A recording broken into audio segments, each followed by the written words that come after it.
So I'd like to speak today about one of the strongest questions in all of Hashkafa, in all of Jewish philosophy.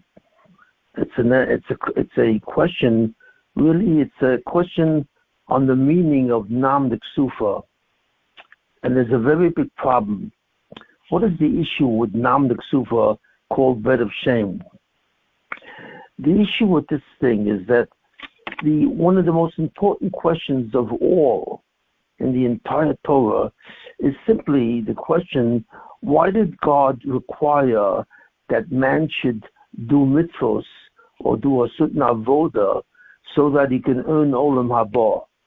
Why couldn't God give him the situation of the future eternal world by itself without doing anything? Because first of all, that's the nature of God.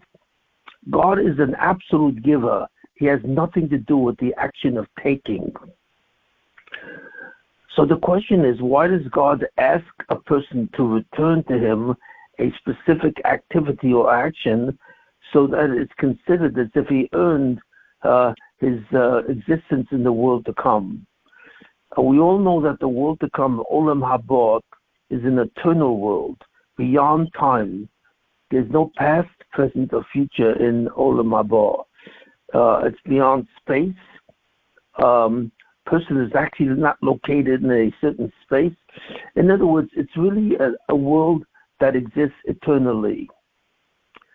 So if God wanted to give this kind of existence, which is a coexistence with God, God actually created man to give him the ability to coexist with God without time. In other words, beyond time or forever.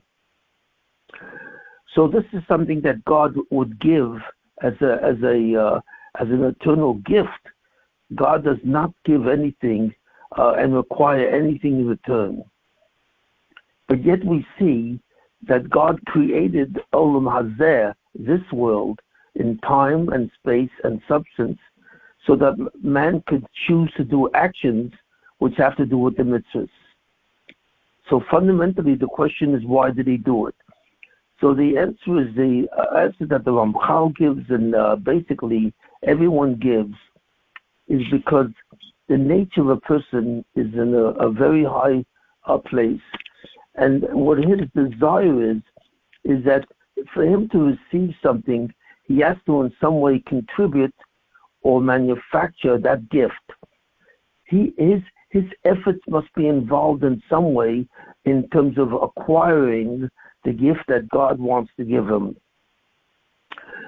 And the reason is because without him contributing to the actual effort itself, he feels a certain sense of disempowerment called kisufa or shame, but he feels a certain sense of disempowerment when he receives that gift. So the only way to remove this sense of disempowerment, as if he feels that he doesn't deserve it and so on, is to make him do something for it, and to earn it, to earn the gift not as a gift, but as a reward, for doing something. And what he has to do is therefore earn it in performing the mitzvahs of the Torah. And what exactly does he have to perform? Well, God gives the human being, the Zulasoi, commandments that he has to follow, and by following these commandments, he performs the will of God. Why does he have to perform these commandments? Well, fundamentally, these commandments, what are called mitzvahs in the Torah, are founded on a certain basic principle. Because fundamentally, the way God sees it is that the coexistence with God in eternity is actually a reward for him doing something, in the sense that he develops a relationship with God. In other words, his residence in the situation called eternity is actually a relationship with God himself. And in that relationship, it has to be a correct relationship. What does this mean? Is that he has to understand who God is and the fundamental principle of who God is and so on. He has to know who he's relating to. And who is that? Who is he relating to? He's relating to the creator of all existence, the master of all creation, God. And what does he have to know about him? So what he has to know about God, who we will develop a relationship with, is exactly who God is. And God says very simple, who I am. It says, Shema Yisrael Hashem Elokeinu Hashem Echad. Hear, O Israel, God is one. What does this mean? So the Torah, when it describes God, only really says one compliment about God. It doesn't say really much else, although it says that, he's a creator, he creates existence and so on. But the one thing that God wants man to know is the title is the sentence, Ein od mevado, that there is no one else. And what does that mean, that there is no one else? Well, it means, first of all, that there's no other God. He is the only God who's responsible for existence itself. That's number one. Number two, he wants people to know that there's no possibility of being another God. Not only there's no actuality that there is such a God, the God, but that it's not possible for there to be another God. So therefore, God is an absolute unity where there is nothing else at all in any sense like him. But there's a third concept which is very important. What God wants him to know is what? Is that not only he does not have another possible being with him, but he has actually no outside. Ein od mevado, there is nothing else. That's the statement. There is nothing else besides God. So what this seems to imply is that God himself has no outside. Because if he had an outside, there would be the possibility of there being another God. But since he has no outside exists at all. So everything which can exist is God. God is existence, and existence is God. So there is nothing else but him. And this is the basic thing that God wants man to know. That what? That there's nothing else at all in existence except for God, who's a total existence himself. And God wants to share existence, we can say in a certain way, with man, but he needs man to know exactly the nature of God, which means that there's nothing else, there's no outside with God.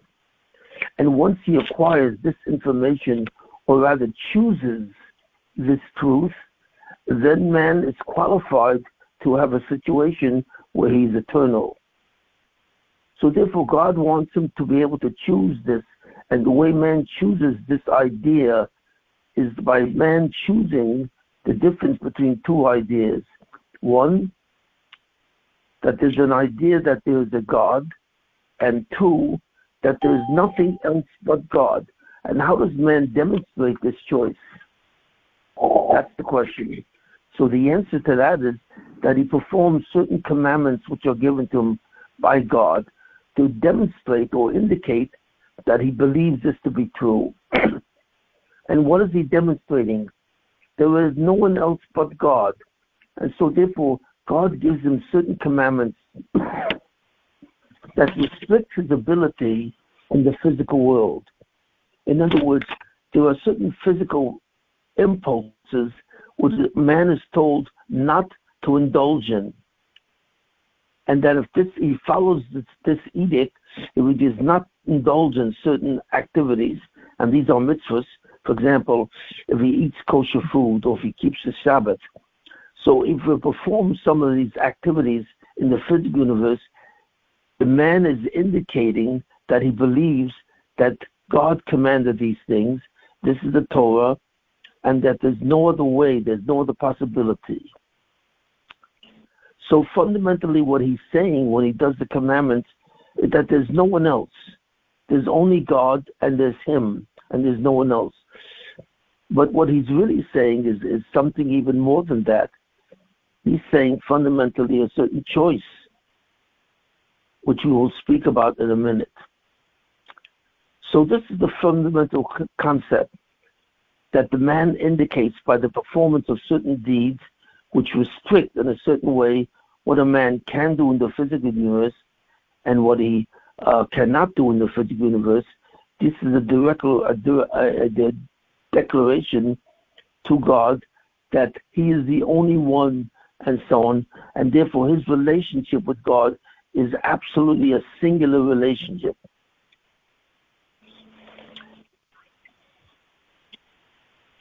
Now, many years ago, I had a certain question which I pondered and which I thought was an interesting question many, many years ago.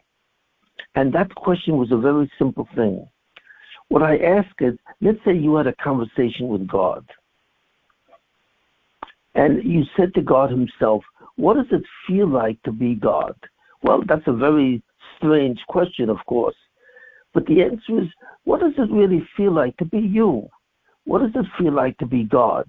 In other words, that you have no origin and you have no termination. You never begin and you never end. And that there is nothing like you at all in existence. Such that you don't even have an outside. What does it feel like to be this being? So what God says to him, I have a very interesting feeling. If I would have a feeling, which I don't have in any sense like you think, but if I would have such a feeling, I would actually have a certain sense of joy that would come from my being. Why? Because Eino Mulvadi, there's nothing else but me. And therefore, I am completely independent of everyone, of everything, any force, because I don't need anything to complete my existence. I am totally complete and I am whole, and I don't need anyone or anything to complete what I am. So in other words, the statement is not that I exist. I don't exist in the normal way, but I am existence itself. And it's impossible to understand that I am identical with existence, and so on.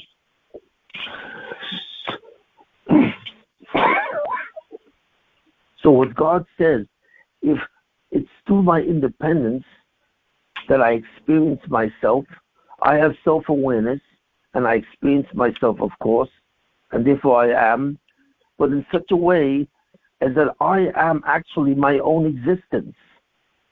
I don't possess existence as something outside of me, but I am existence itself. You cannot understand it. That's impossible for anyone to understand it. But the notion that I am existence itself and therefore I am perfect is such a complete feeling, such a perfection, that in a certain sense, if I could feel pleasure, which I really don't in the sense that I can feel something outside of me, I would feel incredible joy. And this, in a way, is what I answer to you, that I don't experience actual pleasure in any sense, of course, but I experience this concept from my own being. In other words, what God says to us is the following. How does a person experience pleasure? Where does the pleasure come from? Well, the first way it can come from is from sensory registrations. In other words, your sense organs, your eyes, your ears, the ears in terms of hearing, in terms of smelling, touching, and so on and so forth, and tasting, all of these organs, these 5 different organs, give you a certain sense of pleasure. But they record a certain pleasure as a response to certain impulses which are given to the sensory organs. So you fundamentally feel pleasure through your sensory organs. There's an additional way you can feel pleasure. You can feel pleasure from your achievements. When you accomplish something, when you do something, you can also experience a certain great satisfaction and even a sense of joy. So this is 2 ways that you can experience a certain pleasure. But finally, there's a 3rd way, which is closest to the way I feel it. I feel a certain sense of joy from my very being itself. In other words, I don't have an organ, and it's not a question of I have any achievements which I feel joy about, because there's nothing else besides me, but I can feel the depth of who I am, and so on. So I have what's called an itself, the ultimate itself. In other words, I am a core being which is real and true. And from the enormity of this particular type of being, I feel a profound joy. And that's only something that you can understand. That's not really true in a certain sense. But if anything, my joy doesn't come from my senses. It doesn't come from my achievements. Where does it come from? It comes from the nature of my being itself. So this is what God says. Well, if this is what he says, so then we can answer now a very deep question. The question is the following. The problem of Nam D'Ksufa. If we say that a man cannot receive a gift which he has not earned, in other words, if he receives such a gift which he has not earned, so there's a certain sense of disempowerment. And if that's true, and that's why God gave him the commandments to keep and a certain task that he has to do, why did God do that? In other words, God is the one who gave him a feeling of disempowerment itself. So therefore, it doesn't make sense. God gives man a problem called Nam D'Ksufa, which means dread of shame. It's a fundamental feeling of disempowerment if he receives something that he hasn't earned. Well, God gave this feeling to man based on this concept. So therefore now God has to give the solution to this. Now that you have the problem called disempowerment or Nam D'Ksufa, now you have to eliminate the problem. Well, that seems to be a circular kind of a situation. In other words, it's because God gave a person the sense of what? Of this frustration or disempowerment, so that's why God has to now give him a certain way around it. Well, the best way around it is not to give him the situation of disempowerment in the first place. So why is this done? Why does God give you a certain problem with your ability to receive eternity and then give you a solution to the problem?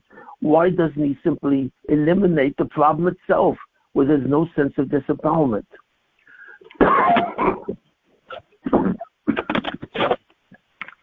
This is a fundamental problem. In fact, it is the most powerful problem because it really has to do with why God gave the commandments. And he gave the commandments because he gave the physical universe. So why did God create the physical universe and have to give us the commandments to eliminate a problem which he himself created?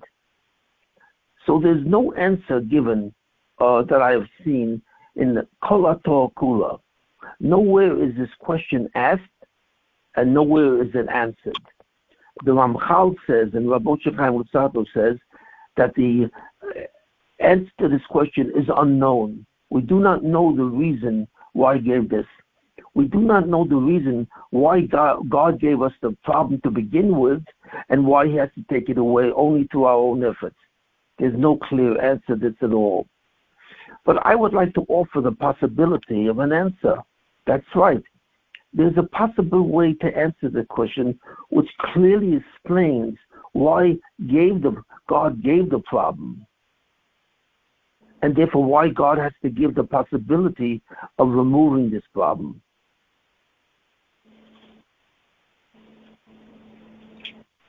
It has to do with the nature of Olam Haba itself. What exactly is Olam Haba? What is the joy that we feel in Olam Haba? Well, fundamentally, the basic concept is the nature of pleasure. Olam Haba is a situation in which mankind develops a sense of profound joy and ecstasy. But how does he have this? How does he get this in Olam Haba? Does he get it from a certain sensory organ? No. Maybe Olam Haba is about a sense of achievement that he gets. He gets a certain joy because of a certain achievement. Is that what it's about? No. So therefore, if we don't get this pleasure at all from sensory organs, and if we don't get this pleasure from achievements, where do we get it from? So this is the answer. The answer is God wants us to get it from our core, from who we are, from our very nature. He does not want us to acquire it in some way through achievements or efforts. He does not want it to be given because of some organ of some sort. But God wants it to come from our very being itself. And it has nothing to do with what we do and so on. It comes from our being. But how can God do this? How can something which He possesses, He possesses this great joy and so on, because He is God. How can we duplicate that? How can we rather duplicate or even replicate that and so on? So therefore, this is the fundamental answer to what it is. He gives us a gift which is profound, extraordinary, which He does not give to anything in creation. What is that? He gives us the gift of, in a certain way, kind of replicating who He is. In other words, He gives us an ability, in a certain sense, to become a mini-God. He gives us a certain possibility of a divine force, where in a certain way we become a replicated God. That's right. We actually can acquire a kind of a quasi-divine personality or nature. And from that nature, we can begin to derive a pleasure, a sense of eternal pleasure and joy from not anything else but ourselves. We can actually derive a pleasure from who we are and so on. Well, how can God do this? How can He make us into a replicated divine being? Nothing else in creation is given this ability.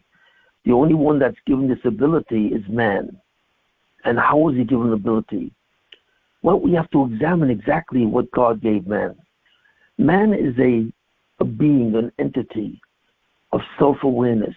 What does that mean? Man is not simply an entity that lives. Life is one thing. Life allows action and allows existence. But life itself fundamentally is more than that for man, because a man has something called self-awareness. What does that mean? In other words, a person, the Zulosoi, knows that he is. He is aware of himself. He is conscious of himself. So man is not only alive as a being, but he's conscious of the fact that he is alive as a being. That concept is called self-awareness. In other words, mankind has what's called a self, S-E-L-F. What is the self? Well, we don't clearly know what it is, because the self is the aspect of consciousness. It's the very consciousness of a man. It's the very awareness of a person of himself. In other words, the truth is, there's no such thing as existence. I know this is a shocking thing, but there's no such thing as the process of existence, where existence is some kind of a process. So therefore, how does something exist? How does a person exist? The answer is, he exists through his awareness of himself. That's right. The self is an act of self-awareness, and he knows that he is. And that's his existence. That is existence. You see it. So therefore, mankind is given the ability to know that he is. And since he's given that ability to know that he is, he actually acquires or possesses his own existence. That's right. His existence is part of, so it's like a backpack. It's part of his being. He not only exists as a being, he knows that he exists as a being, and therefore he has knowledge of himself, and that's existence. But how does he acquire knowledge of himself? Well, this is a very important thing. What God gives him is the ability to have free will. What's that mean, free will? Who's he free of? So the answer is he's free in a certain sense of God himself. In other words, God says, I'm going to give you the ability to make a choice. But that ability to make a choice between two options is an ability that will only come from you. It will not be influenced by me at all. So God, in a certain sense, puts man outside of himself. Now, does he truly put man outside of himself? Because this is impossible. There can be nothing outside of God. But in a certain sense, he does. He doesn't actually put a man outside of his being. God doesn't do that. But what he does do is he gives man the ability to know that, and to know that as a choice. Because man suddenly, through his free will, has a double choice. What's the choice? Well, man can either see himself as outside of God. So therefore what he sees is a duality, me and God. And that translates itself in terms of me, you. Man refers to himself as a me, and he refers to God as a you. So there's a clear duality. What makes him see that duality? Well, his self-awareness. The self-awareness of a person actually creates a situation where he sees God as outside of him. And he refers to that being who's outside of him as God. Now, is God really outside of a person? No, because the person is really inside God. God is the foundation for everything that is. So therefore, the person is not, God is not outside of him. In a certain sense, God is inside of them. In other words, God is like the inner me. He is the essence of self-awareness. How he is that, we have no idea. We do not understand, but we do understand something. How did he create man? He did not create man from nothing. That's what it said, but that's not really true. Man is created, in a certain sense, from God. In some way, God created man and created the concept of a man, but in a certain way, he takes from himself the concept of self-awareness and he gives it to man. That's right. You cannot really create self-awareness. It either is or isn't. So therefore, what God does is he doesn't create self-awareness from nothing, but he kind of, in a certain sense, derives a sense of self-awareness from his own self-awareness. In other words, in a certain way, we come from God. But we do not come from nothing. We weren't created from no existence. We were created with a certain sense of self-awareness from his self-awareness. How that works, we cannot understand or cannot know. That is beyond comprehension.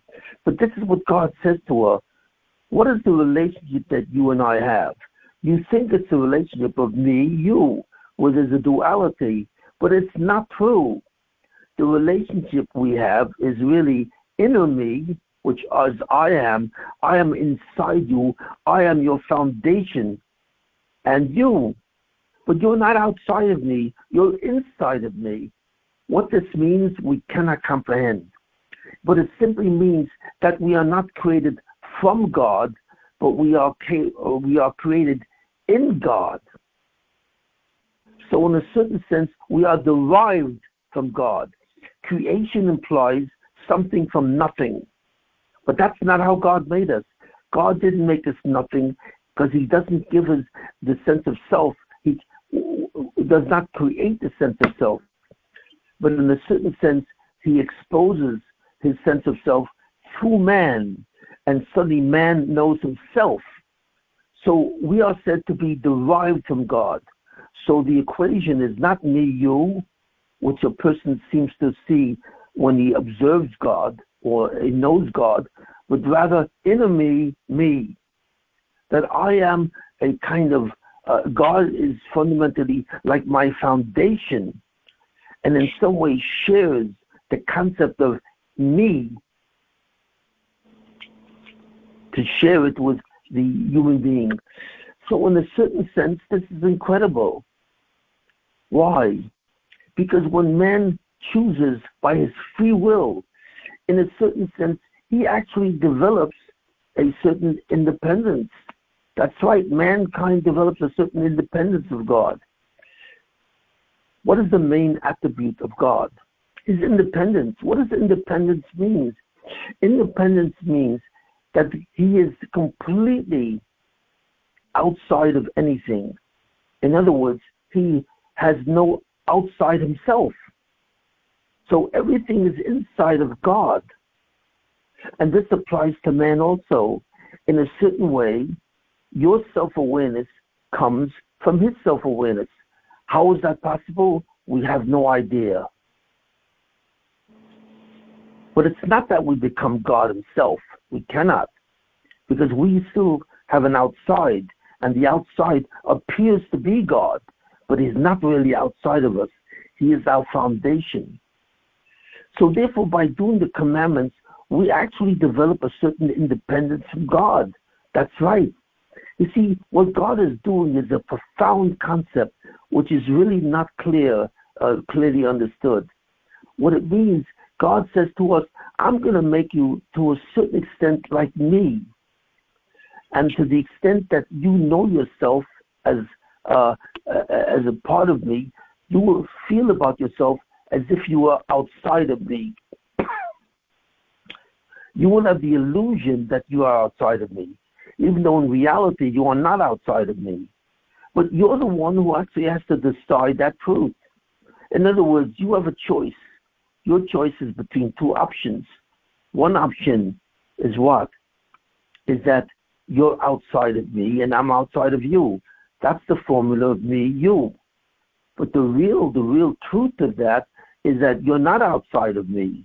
You're kind of inside me. So the real truth of the two of us, our real relationship is you are kind of inside me in that way. And I derive you from myself. But you see, that option is based on your choice. In other words, even though there's a reality, and the reality is that I'm not outside of you, I'm kind of inside of you, that's the reality. But you see it in two ways. Because you have possessed self-awareness, it looks like you see me outside, but it's not true. But I'm giving you a choice to either know the truth or not to know the truth. So I'm giving you a choice which is free of me. In other words, in certain ways, it appears to be outside of me. So in initiating that free will and making the choice that you are inside of me, you're actually creating a certain sense of being that never knew this before. And by creating this sense of being, you are creating yourself. You are choosing your nature itself. No one else is doing this for you. You are determining what your relationship is with me, how you come from me. And when you understand that you come from me in a certain derived way, you will suddenly understand our real relationship. And if you see me as something outside of you, separate from you, you will understand a false relationship. And I want you to get the real relationship. In other words, I want to do this in two qualities. There's two qualities to this choice. One, that you make the right choice, that I'm not outside of you and you're not outside of me, except that you are derived from me. And I want you to realize this truth. But number two, I want you to realize this truth by what? By yourself, by your being alone, which seems to appear to be independent of me. So when you make the choice, the correct choice of who I am in relationship to yourself, you will be creating yourself for the first time. You see, that's in a certain way how God makes us, gives us the power of creation. God gives us a semblance of creation. He allows us to create ourselves because he allows us to see the truth based on our own free will, by ourselves, not through him. So therefore, in a certain sense, we actually establish a kind of outside. We are not outside of God, but we kind of establish a spirit of that as if we're outside of God. So therefore, we create a certain quality that never existed before. What is that quality? We create the inner self, or the itself, what I call itself, ITSELF. How do you create an itself? Well, you create a certain view that you believe suddenly is true, and because you've now established it by free choice, you will have actually created something which never really existed before. Because before you had the duality of options. You had two options, to think of God one way and to think of him another. Now you, by that choice, create the actual option of the truth. So since this truth didn't exist before in your consciousness, and now it exists, I call that part of your consciousness the itself, which is new, which is developed suddenly by you, that didn't exist before. So in creating that sense of itself, which is new and is the correct version of what I am to you, you will have created yourself anew. In a certain sense, you have become independent, like me, but not as I am independent. I am totally independent, and I need nobody, nothing to complete me. You need, however, you need me to complete yourself. But the idea, the truth of that will be totally new to you. So you will have created a certain direction of yourself. You see, even though I have given you the quality of self-awareness, that's the quality that I give you. But you will develop the direction of that. Where does that self-awareness go? What does that self-awareness say about yourself and me? You will determine that, and not me. So therefore, by determining it yourself, you create a certain sense of independence. That's right. And since you develop that sense of independence by yourself, you will attain a tremendous stature, and that stature is to be a quasi-divine being. So therefore, in effect, I will have given you, to some degree, slightly, my quality itself. I will give you the ability to create something that was not there before. And in creating something that was not there before, and creating something which is yourself, it's the direction of your consciousness. Even though I have given you the consciousness that you possess, but the direction of that consciousness will be your creation.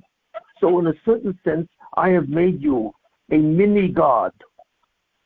Now, why have I done this? Because as a mini God, you realize that you have a certain quality which is somewhat like me, and that's independence. And therefore, in a certain sense, you will become a divine figure. That's right.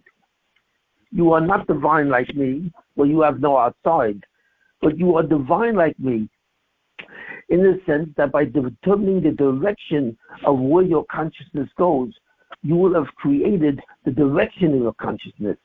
And that's what you've done. And therefore, this being, which is called in itself, will be your creation. In other words, you will have, to some degree, created your own being. That's right. Because even though you have not created your sense of consciousness, you will have created the direction of your consciousness. And this will be your creation.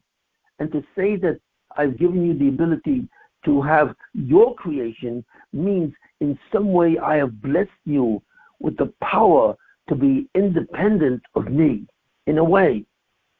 Not truly, but to some degree, by determining your own direction of your consciousness, by realizing that you are inside of me, and that's the truth of us, you will have created that thought in your consciousness and the content of the consciousness. So on a certain level, you have acquired what?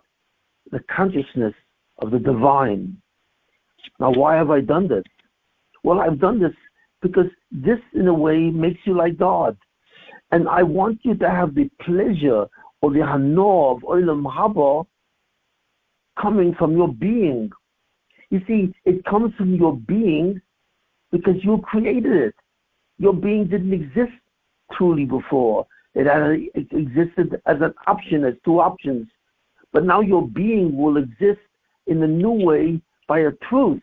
You will be wedded or merged with a certain truth, the truth of what you and I are together. And before, when I created you, you didn't have that truth. You were unsure. What is it? Is our relationship a me-you a duality, or is it an enemy-me duality?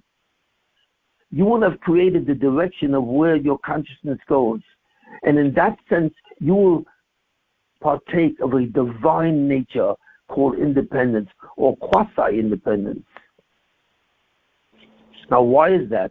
Because what I want you to have is a certain hanor, or a certain tremendous joy. And this joy is connected to the sudden appearance of yourself. You will have created yourself, not the actuality of yourself, the reality of it, but you will have created the possibility of that, the existence of it itself, which has never existed before. And this joy that you will possess in Olam Haba in eternity, when we are finally together, will come from you. It will come. It will come from your choice. And that's the greatest joy that you can have. The joy is not coming from a sensory organ, something outside of you. It's not coming from an achievement. In other words, you're not feeling joy because you've achieved something. That's not what it is. You are achieving joy, wow, in a sense, because of what you have become, what you are, your existence. Your existence, which is newly formed and which completely comes from you, the direction of your existence is yours. And therefore you will have a joy which comes from being, not a joy that comes from a sensory organ or a joy that comes from an achievement. This has nothing to do with achievement. You see, this is the mistake that everyone makes. Everyone thinks that you have to create something in order to enjoy it. That's not what it is. It's not what you create. It's that you create. That since you have the ability to make something which never existed before, that's what makes you divine. That's right. That's what allows you to replicate. And because suddenly you touched upon a divine quality, that will become the origin or the source of your joy. Your joy is coming from you, yourself, from the itself that you created, which is the direction of your consciousness. So therefore, I'm not giving you something that tells you have to manufacture it. No, it's not that you have to manufacture your Olam Haba. You have to become like me. The purpose of the physical world and the world that I created is to give you an opportunity to become quasi-divine. In the physical universe, you don't realize that's your effort is suddenly in obtaining a quality to some degree like God himself. And that's what Olam Haba is. Olam Haba, the eternal world, is an incredible creation. Only man can create it because man only has free will.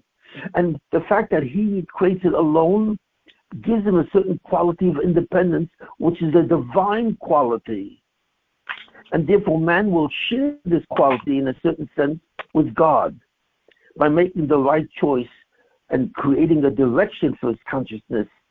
And in so doing, man will become a quasi-divine or a replicated divine being. So therefore, I'm not healing the problem that I gave you. I did not give you a sense of shame because you're getting something which you didn't produce. No, it has nothing to do with that. It has nothing to do with I gave you. But what I'm doing is I'm giving you the ability to have joy from your being by allowing you to create something, and therefore giving you the quality to, in a certain sense, of a replicated divine being. I am making you into a mini God. So therefore, I'm not solving a problem that you are embarrassed to taste something which you didn't produce. This has nothing to do with it. But you are becoming a godlike figure because suddenly you're exhibiting a certain talent which is to some degree outside of me. It's not really outside of me, but in a certain sense, part of it is in a certain way.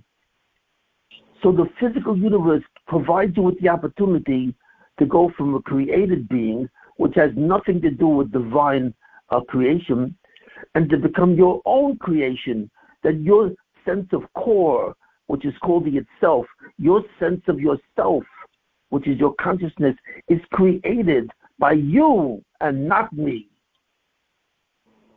So therefore, that's the answer to the question. God is not simply solving a problem which he created, because this is somewhat unnecessary. This is completely unnecessary. But he's granting you how you can have joy from your very being itself, just like God possesses joy from his very being itself. But of course, God enjoys true joy. Why? Because God is truly independent with no outside. You are not. You are dependent totally on God. That's the truth. But your conception of it, your ability to believe that, your acceptance of that as the ultimate truth is your creation. So in terms of that choice that you make by yourself, you have suddenly adopted the quality of independence which God has. And this is the answer to the question, why does God solve your problem or heal your problem when he created the problem in the first place? God did not create the problem in the first place. The problem existed. How can you replicate the situation of being somewhat divine for eternity? And the answer is by, in the physical universe, being able to mimic what God does, and where you create your own independence in a certain sense, and you become a mini God. That's what's actually going on. So therefore, we see something very powerful, and it's very hard to believe. What is Olam Haba?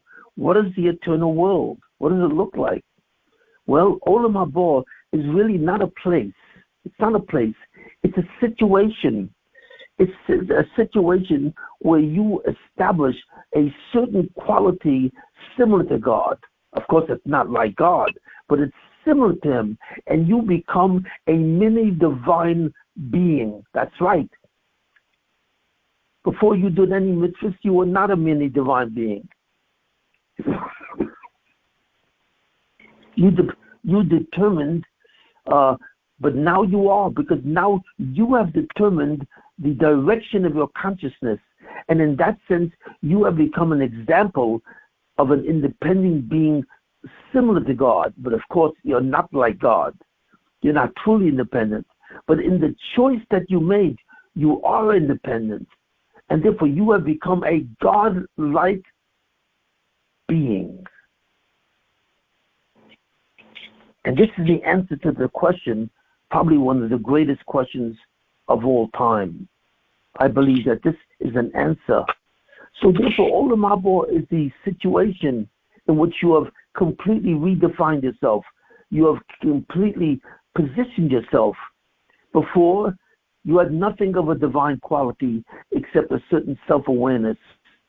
But then being put in a physical sense and having to choose the mitzvahs, commandments of God, and therefore having created your relationship with God, you actually create something from nothing.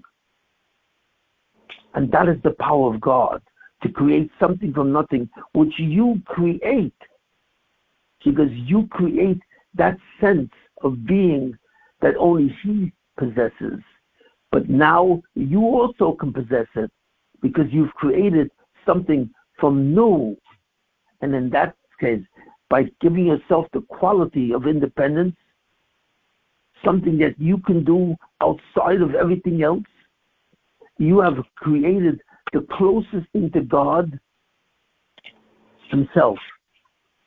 So if God wanted to create, in a certain sense, the greatest figure or the greatest entity that he could create, something which is almost like himself, who is that?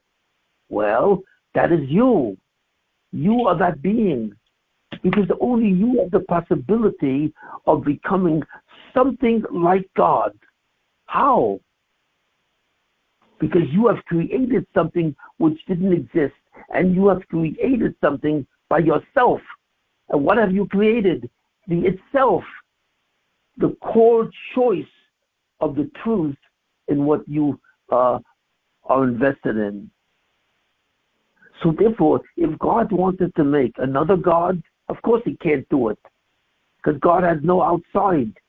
But in a certain way he did it, because he created you as a being who can achieve the possibility of creating something from nothing. And in that sense, you become like God. And that's what Olam Haba. Olam Haba is the situation that you will what? You will create for yourself to exist eternally, where you will be a mini-God. So Olam Haba is not a place of reward. This has nothing to do with reward. This has to do with creating a certain quality that you now possess, which makes you a mini-God. So I believe that this answers the question. You're not earning anything, and God is only giving you something. He is not requesting anything from you, but he's saying the only way that you can develop joy through your being, by creating something that did not exist before, is by following my commandments of the truth, that I am God without an outside, and that therefore you are part of me. But you make the choice between these two options.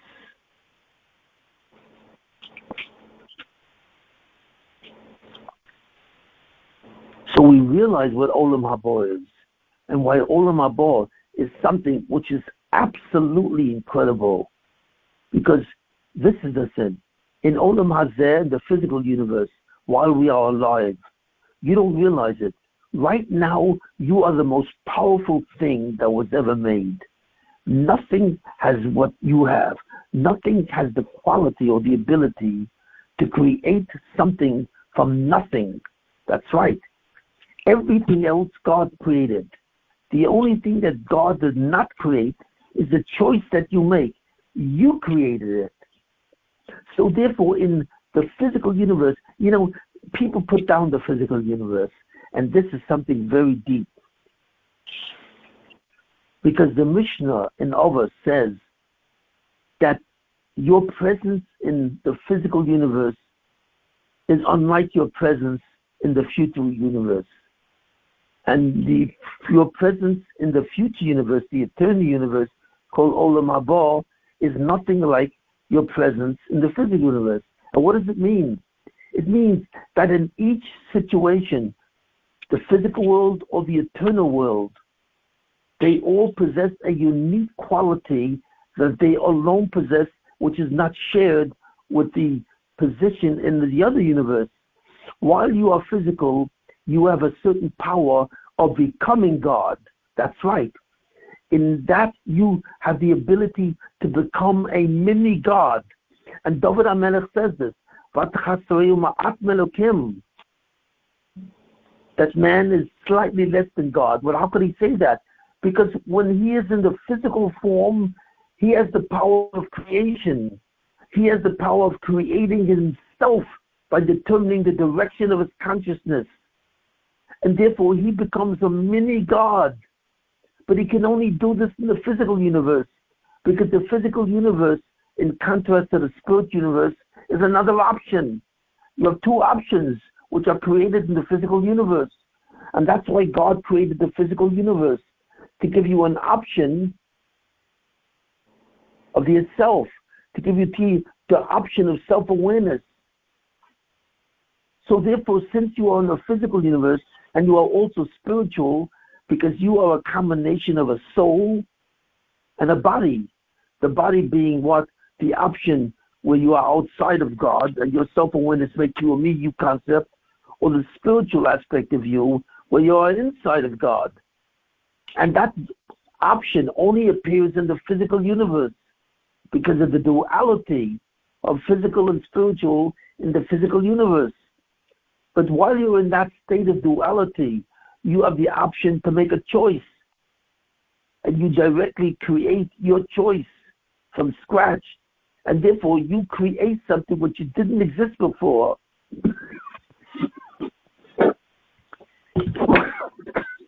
But you can only do that in the physical universe where the option exists. But in the other universe called Olam Haba, in the other situation called Olam Haba, the eternal world, you don't have that option anymore. That's right. You cannot create the direction of your consciousness then. It's done. Whatever you created has already been done. But there's something which exists in that situation which does not exist in what? In the physical universe. Because in Olam Haba, you have become a mini-God. That's right. In Olam Hazeh, in the physical universe, you have the power to become like God.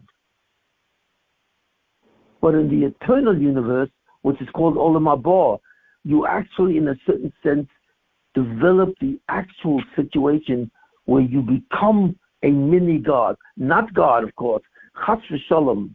This is totally untrue. And this is where Judaism differs from, let's say, Hinduism, where in Hinduism, they believe that man, the soul of man, is God. And of course, that's totally wrong. But the soul of man is like God. And that's what you create from nothing.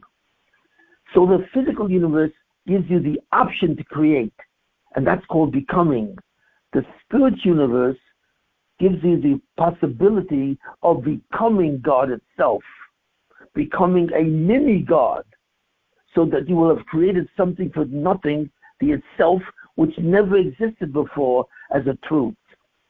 So each universe that you're in, the physical universe or the spiritual universe, each universe provides a specific talent which never existed before.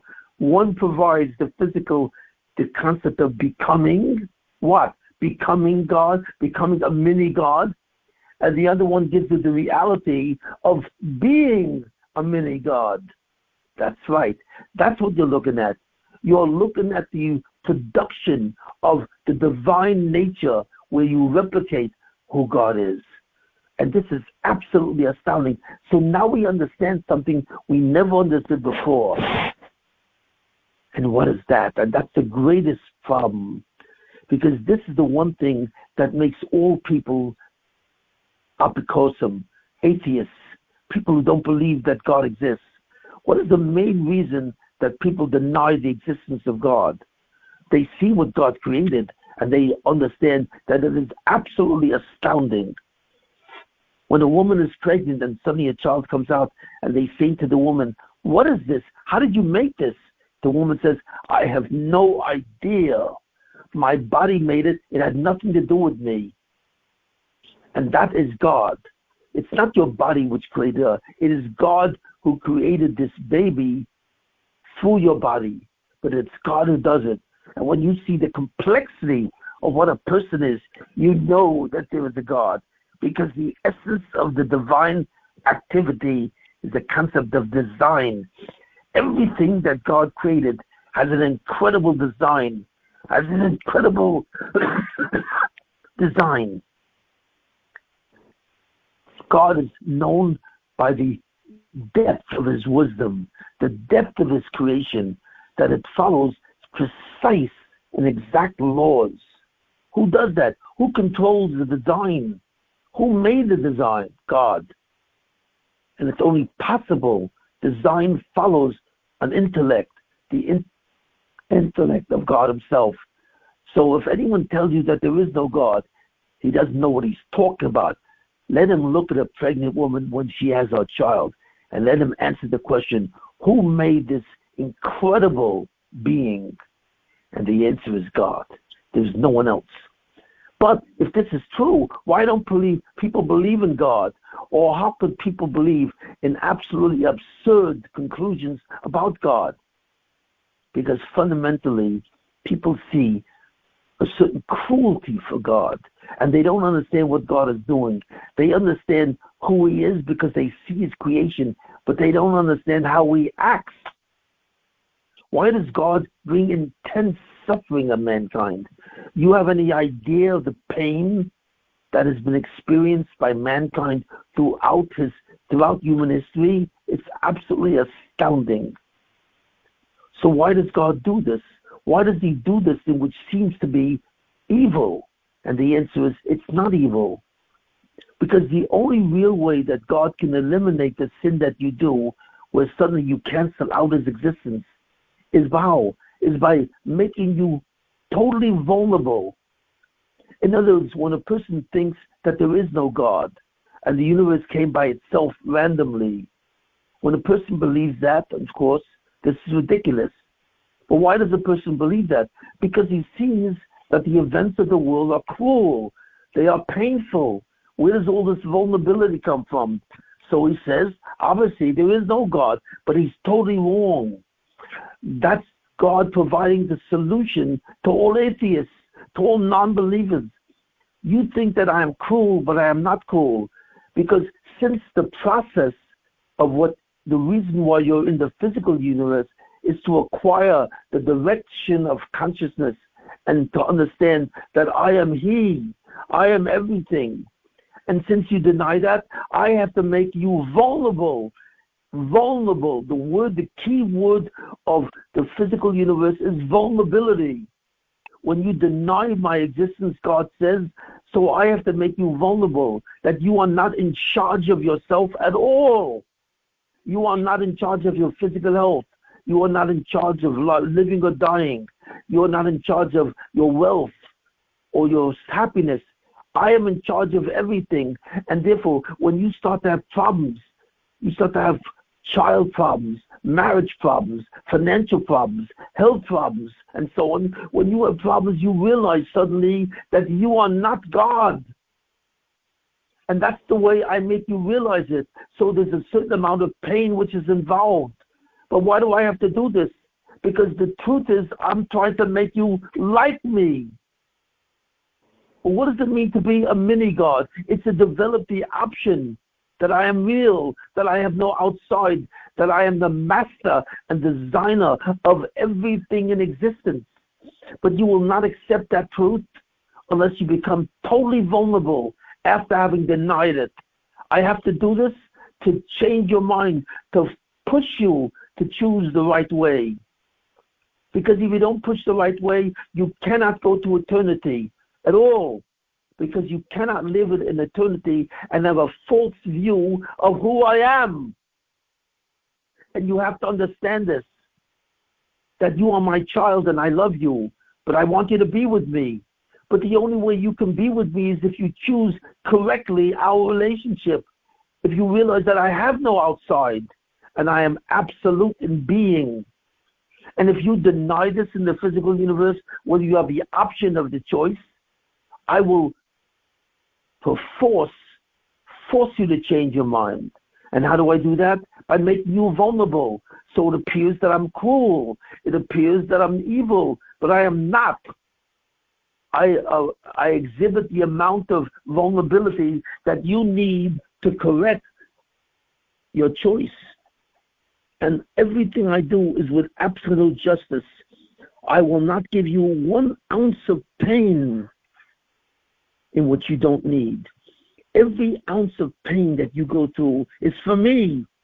And it's designed to show you your vulnerability so that suddenly you realize, I am he. I am the one that does everything. I am not human. I am not a force. I am none of these things. I have nothing to do with the physical universe. I am not human. I cannot be human. It's impossible. I am the ultimate source of all existence. And that's what I am. And I'm doing all of this to you to make you vulnerable. So suddenly you realize that I am real and I am true. And I'm trying to save you. Why? Because I love you. That's why. Because you don't understand that of everything that I made in existence, out of the millions of species that I have created, you are the object of everything. Why? Because you are the object, because I've given you self-awareness, something which I alone possess, and which I've given to you as my gift. But that allows you to be free and to choose in terms of what, and choose my direction. And I want you to understand who I am. So I will punish you and create the pain that you need to know that you are vulnerable. And I never give you more pain than you need. Never. Trust me, I know what I'm doing. So suddenly we understand what's really going on. That the purpose that God created was to give you an option, the ability to choose, and to give you the free will to choose, so that you can acquire the quality of independence which only belongs to God. Independence from everything, because God is complete in himself. So therefore there's no contradiction between what happens in the world and the evil that happens in the world and God. There's no contradiction. God is absolutely good because he is only good. And because he does only good. But sometimes you need correction. And the correction that you need is to understand that God is the only reality. There's no other reality. And it's the acceptance of that reality that allows you to create a direction from consciousness where suddenly you create something that never existed before. And God wants you to have that, so that in the Olam Haba, in the eternal world, you will become a mini God. That's what he has in mind. You have to understand it. The reason why you're physical and in the physical universe, and the reason that explains everything that happens to you in your life, is only because God wants you to be in the eternal world to coexist with him. And that's the only reason what he did. And you have to grasp that. You have to understand that your purpose of being physical and being created physically is to choose, but to choose through your free will.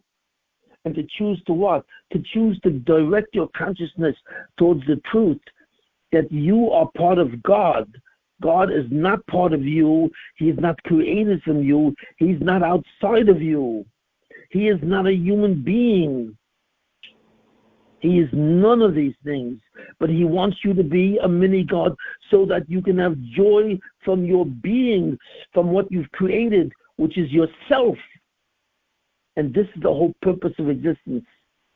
So recognize what it is and understand what this vulnerability does. If you make a mistake and you deny God's existence, he will correct you. He will make you vulnerable in life.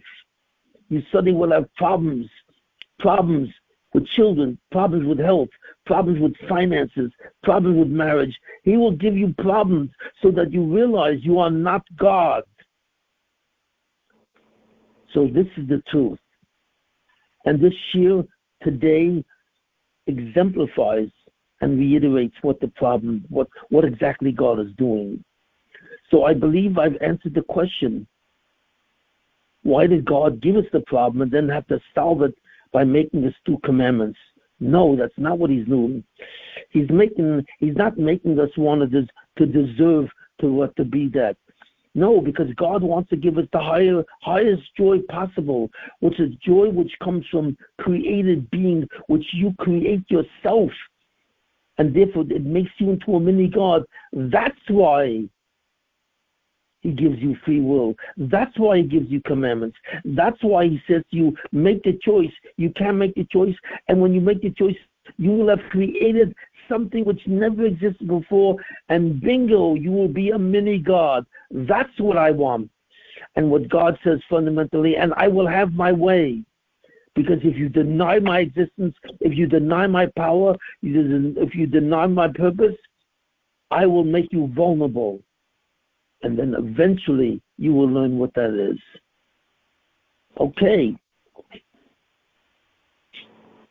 Are there any questions? Yeah, I have a question. This is great. You've changed it from this question of a negative question, how do we deal with this problem, into a positive thing, like how do you recreate a mini God? Right. So my question is, so what do we do with the term Nahama de Sufa? How do you touch that? Like, it sounds like it's a negative term. Well, that's a complicated problem. What exactly is the sense of disempowerment which you get when suddenly you're given something that you didn't deserve or you didn't earn? Where does that disempowerment come from? Because it comes from the height of your being. Since you have the capacity to become a mini God, therefore, you realize through your self-awareness that you are not a mini God. It was initially you understand that you are not that which you seem to feel, and that creates a disempowerment, because somehow you feel like you are the basis of reality, that reality comes from you. It comes from your five senses. And since it is the basis of your reality, in a certain way you are like God. But you're not like God because you realize you do not have any power at all.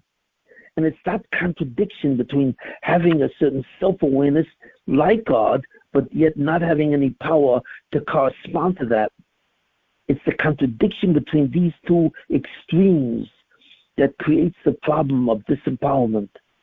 So God says you can get rid of the disempowerment. How? By becoming a mini God. The way you solve that problem is that if you become like me. But the only way to become like me is to realize that I am God and that you are my son. You cannot become like me because you think you're God. You are not God, but you are my son. You are my creation, my daughter, and therefore you come from me, and that is your greatness. And when you create that concept in your own consciousness, so that I don't do it for you, that will take away your disempowerment or the contradiction between these two things. And that will make you a mini divine, replicated divine being. Okay.